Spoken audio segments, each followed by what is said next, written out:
नमस्कार, बहुत बहुत स्वागत है आपका। हम बात कर रहे हैं सुरों के सरताज जादूगर मोहम्मद रफ़ी की। जी हाँ, मोहम्मद रफ़ी का नाम जब सामने निकल कर आता है तो मैं ये तो नहीं कहूंगा कि चेहरों पे मुस्कान उस तरह से आ जाती है कि दिल खुश करने वाली। क्यों? इसके पीछे एक वजह है। जब आप मोहम्मद रफ़ी और किशोर कुमार के दौर को याद करते हैं तो आप जो जॉयफुल ओवरजॉयड गाने हैं उसको जब आप उनकी कल्पना करते हो तो आपके जहन में किशोर कुमार आते हैं, जहां पे बहुत जिन गानों में बहुत ज्यादा मस्ती है, हो हल्ला है, अलग अलग तरह से कभी गाने को गाते गाते बहुत नीचे चले गए, कभी बहुत ऊपर आ गए। तो ये किशोर कुमार बहुत किया करते थे। लेकिन जब आप सधे हुए सुरों की बात करते हैं और जब आप उन तरह के गानों की बात करते हैं जो बिल्कुल, ऐसा नहीं है कि मोहम्मद रफ़ी ने कभी हो हल्ले वाले गाने नहीं गाए, मतलब जिनमें बीट्स बहुत हाई हैं और जो बहुत तेजी से गाए जाते हैं, या जिनको लेकर के जिनको बहुत लाउड सॉन्ग्स कहते हैं, ऐसा नहीं है कि उन्होंने नहीं गाए। लेकिन आम तौर पर जिस चीज के लिए मोहम्मद रफ़ी ऐसा पुराने लोग कहते हैं कि अगर आपका दिल टूटा है तो आप मोहम्मद रफ़ी को सुनिए, और आप मोहब्बत में हैं तो फिर आप किशोर कुमार को सुनिए, ऐसा कहा जाता है कई जगह पर। लेकिन मोहम्मद रफ़ी के इस सफर को 40 साल से ज्यादा हो चुके हैं मोहम्मद रफ़ी को दुनिया छोड़े हुए। लेकिन आज भी अगर आप एक कोई गाना चला दीजिए मोहम्मद रफ़ी का तो ऐसा लगता है जैसे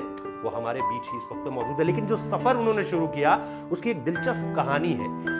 ये सफर जो शुरू होता है या किसी बड़े जो हम कहते हैं कि गुरुओं की शरण से नहीं शुरू होता है, जहां पर उन्होंने किसी गुरु के पास वो गए हों और उसके बाद उन्होंने पूरी की पूरी तालीम ली हो इस चीज़ को लेकर के, ऐसा नहीं है। ना ही उन्होंने इसको लेकर के बहुत ज़्यादा क्लासिकल शुरुआत में सीखा।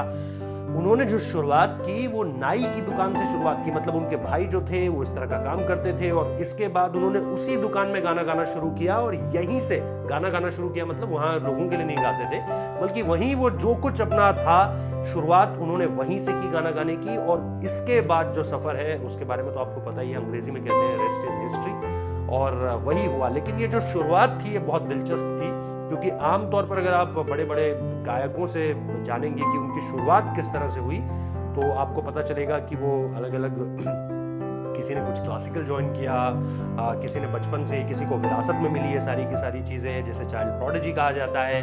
लेकिन मोहम्मद रफ़ी का सफ़र इससे बहुत अलग है। इसीलिए जब उन्होंने श्री राम को लेकर के भी गीत गाया हो, या उन्होंने बहुत ही ऐसे सुरों को पकड़कर गीत गाया हो जिसमें हल्का सा भी टस से मस होने की संभावना नहीं होती है, तो उन तमाम तरह के गीतों को लोगों ने बहुत प्यार दिया है।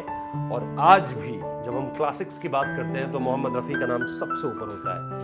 तो ये एक ऐसा किस्सा था, ये एक ऐसी कहानी थी जो 40 साल बाद मुझे तो अभी पता चली है। लेकिन मुझे उम्मीद है कि शायद आप लोगों को और भी ऐसे किस्से पता होंगे मोहम्मद रफ़ी की जिंदगी से जुड़े हुए। इस पूरे किस्से को बताने के पीछे एक अहम वजह ये थी कि 40 साल पूरे हो चुके हैं मोहम्मद रफ़ी को हमारे बीच से जाए हुए, और उन्हें आज निश्चित तौर पर लोग गीतों के जरिए तो याद रख ही रहे हैं, लेकिन ये कुछ ऐसे किस्से हैं जिनसे आप जरूर बहुत कुछ सीख सकते हैं। संघर्ष के दौर में किस तरह से मेहनत करती रहनी चाहिए ताकि आप इस तरह की कामयाबियां हासिल कर सकें। बहुत बहुत शुक्रिया।